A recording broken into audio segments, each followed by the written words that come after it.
കേരളത്തിൽ public service commission സർക്കാർ സംവിധാനങ്ങളുടെ ഉദ്യോഗാർത്ഥികളെ തീരുമാനിക്കാനും ഉദ്യോഗാർത്ഥികളെ നൽകുന്നതിന് പരീക്ഷ നടത്തുന്ന സംവിധാനമാണ്. കാലാകാലങ്ങളിൽ കേരളത്തിലെ വിവിധ സ്ഥാപനങ്ങളിലെ നിയമനങ്ങൾ PSCക്ക് വിടും ഓരോ ഗവൺമെൻറ്റും. പക്ഷെ വിട്ടുകഴിഞ്ഞാൽ PSCക്ക് ഉടനെ തന്നെ പരീക്ഷ നടത്താൻ കഴിയില്ല. ഓരോ സ്ഥാപനത്തിനും സ്പെഷ്യൽ റൂൾസ് ഉണ്ടാവണം. സ്പെഷ്യൽ റൂൾസ് ഉണ്ടായി ആ സ്ഥാപനത്തിൽ എത്ര തസ്തിക, എന്താണ് സ്കെയില്, എന്താണ് ജോലി എന്നിങ്ങനെ സംബന്ധിച്ച് വളരെ വിശദമായ സ്പെഷ്യൽ റൂൾസ് ഓരോ തസ്തികയിലും ഉണ്ടാകണം, ഓരോ സ്ഥാപനത്തിലും ഉണ്ടാകണം. അങ്ങനെ സ്പെഷ്യൽ റൂൾസ് ഉണ്ടാക്കാതെ താൽക്കാലികക്കാരെ കയറ്റിയും കരാർ ജീവനക്കാരെയൊക്കെ വെച്ചും സ്വന്തക്കാരെയും ബന്ധുക്കളെയൊക്കെ വെച്ച് പോകുന്ന കുറേ അധികം സ്ഥാപനങ്ങളെക്കുറിച്ച് അതീവ ഗൗരവതരമായ ഒരാക്ഷേപം പുറത്തു വന്നിട്ടുണ്ട്. ഇത് ഈ സർക്കാർ UDF സർക്കാർ അടിയന്തരമായി അഡ്രസ്സ് ചെയ്യേണ്ട ഒരു വിഷയമാണ്. 43ഓളം സ്ഥാപനങ്ങളിലാണ് ഈ PSCക്ക് വിട്ടതിന് ശേഷം സർക്കാർ ഉത്തരവിറക്കിയിട്ടുണ്ട്. പക്ഷേ സ്ഥിരം നിയമനത്തിന് തടസ്സം നിൽക്കുന്നത് ഈ സ്ഥാപനങ്ങളിൽ ക്ഷേമനിധി ബോർഡുകളുണ്ട്, സർക്കാരിൻ്റെ ഒരുപാട് സ്ഥാപനങ്ങളുണ്ട്. ഇത് അനന്തമായി PSCയുടെ നിയമനം നടക്കുന്നില്ല. കാരണം നിയമനാധികാരം PSCക്ക് വിടുന്നതിന് മുന്നോടിയായി പൂർത്തിയാക്കേണ്ട സ്പെഷ്യൽ റൂൾ രൂപവൽക്കരണം വൈകിപ്പിച്ചാണ് ഈ സ്ഥാപനങ്ങൾ നിയമനം തടസ്സപ്പെടുത്തുന്നത്. ഓരോ വകുപ്പിലെയും വിവിധ തസ്തികകളിലേക്കുള്ള നിയമനം, യോഗ്യത എന്നിവ കൃത്യമായി നിർവചിക്കുന്ന ചട്ടങ്ങളാണ് സ്പെഷ്യൽ റൂൾസ്. ഇവ തയ്യാറാക്കി വിജ്ഞാപനം ചെയ്ത് PSCക്ക് സമർപ്പിച്ചാൽ മാത്രമേ തസ്തിക സൃഷ്ടിച്ച് നിയമന നടപടികൾ ആരംഭിക്കാൻ കഴിയൂ. സ്പെഷ്യൽ റൂൾ രൂപീകരിക്കാത്തതിനാൽ PSC നിയമനം നടക്കാത്ത പൊതുമേഖലാ സ്ഥാപനങ്ങൾ കൂടുതലും വ്യവസായ വകുപ്പിന് കീഴിലാണ്. Metal industries limited, Kerala automobiles limited, SIDCO, Sitaram textiles, Travancore cements, Kerala clays and ceramics, Kerala state കശുവണ്ടി തൊഴിലാളി apex industrial cooperative society limited, united electricals industries limited, handicrafts development corporation, Kerala state coir corporation limited, Kerala state കശുവണ്ടി വികസന corporation,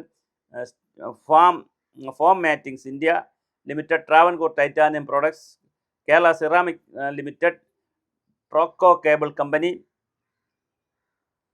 limited, Kerala state coir machinery manufacturing limited, Kerala agro machinery corporation എന്നിവയാണ് വ്യവസായ വകുപ്പിന് മാത്രം കീഴിലുള്ള PSCക്ക് നടപടി സ്വീകരിക്കാത്ത സ്ഥാപനങ്ങൾ. ഇതേപോലെ തന്നെ Kerala state cooperative textile federation, forest industries Travancore limited, Kerala state bamboo corporation, roads and bridges development corporation, Kerala school teachers and non teaching staff welfare corporation, Kerala state library council, Kerala state institute of languages,